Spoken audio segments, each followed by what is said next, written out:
بسم اللہ الرحمن الرحیم۔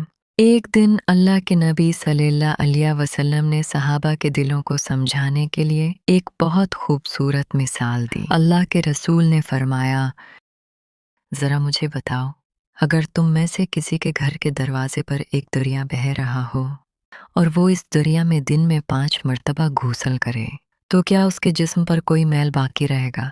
صحابہ نے عرض کیا، یا رسول اللہ صلی اللہ علیہ وسلم، اس کے جسم پر کوئی میل باقی نہیں رہے گا۔ تب نبی کریم نے فرمایا، یہی مثال 5 نمازوں کی ہے، اللہ ان کے ذریعے گناہوں کو مٹا دیتا ہے۔ ذرا اس مثال کو دل میں بٹھا کر سوچیں، اگر انسان ایک مرتبہ نہائے تو جسم صاف ہو جاتا ہے، اور اگر دن میں بار بار نہائے تو میل کا نام و نشان باقی نہیں رہتا۔ بالکل اسی طرح انسان کا دل بھی ہے۔ زندگی کے سفر میں انسان سے کبھی غلطی ہو جاتی ہے، کبھی زبان سے کوئی سخت بات نکل جاتی ہے، کبھی آنکھ وہاں دیکھ لیتی ہے جہاں نہیں دیکھنا چاہیے، کبھی دل میں کوئی برا خیال آ جاتا ہے۔ یہ سب گناہ دل پر چھوٹے چھوٹے داغ لگا دیتے ہیں، لیکن اللہ تعالی نے اپنے بندوں کو مایوس نہیں کیا۔ اللہ نے انسان کو گناہوں کے ساتھ اکیلا نہیں چھوڑا، بلکہ اس کے ہاتھ میں نیکی کا پانی دے دیا۔ اسی لیے قرآن میں اللہ تعالی فرماتے ہیں، ان الحسنات یذہبن السیئات، بے شک نیکیاں برائیوں کو مٹا دیتی ہیں۔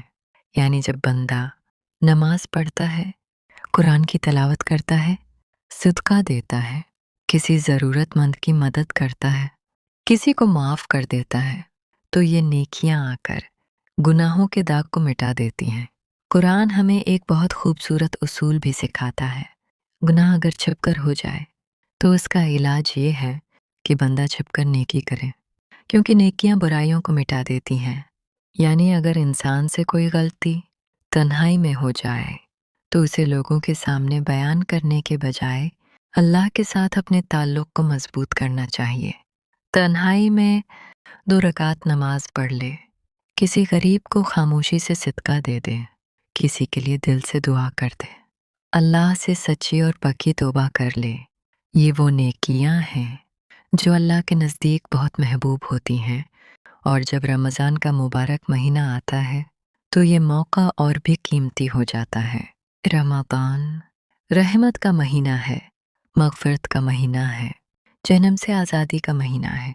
یہ وہ مہینہ ہے جس میں گناہ معاف کیے جاتے ہیں، دعائیں قبول ہوتی ہیں اور دل بدل جاتے ہیں۔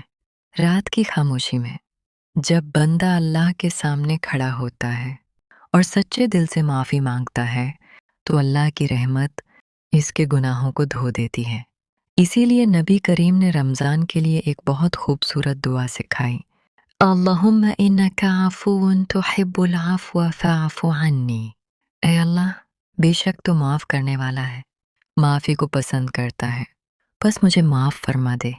اگر کبھی زندگی میں گناہ کا کوئی داغ لگ جائے تو مایوس نہ ہونا، خاص طور پر رمضان کے مبارک مہینے میں اللہ کا دروازہ بہت کھلا ہوتا ہے۔ تنہائی میں اللہ کے سامنے کھڑے ہو جاؤ، آنکھوں میں آنسو لے آؤ اور دل سے کہو، یا اللہ، میں کمزور ہوں، مجھ سے غلطیاں ہو گئی ہیں، اور پھر نیکیوں کے پانی سے اپنے دل کے داغ دھوتے چلے جاؤ، کیونکہ نیکیاں برائیوں کو مٹا دیتی ہیں۔ اور اپنے رب سے رو رو کر دعائیں کرو، کیونکہ دام اقدر کو سنوارنے اور زندگی کو بدل دینے کا بہترین ذریعہ ہے۔ اے اللہ، ہمارے گناہ معاف فرما، ہمارے دلوں کو پاک کر دے، اور اس رمضان کو ہماری مغفرت اور نجات کا ذریعہ بنا دے۔ آمین یا رب العالمین۔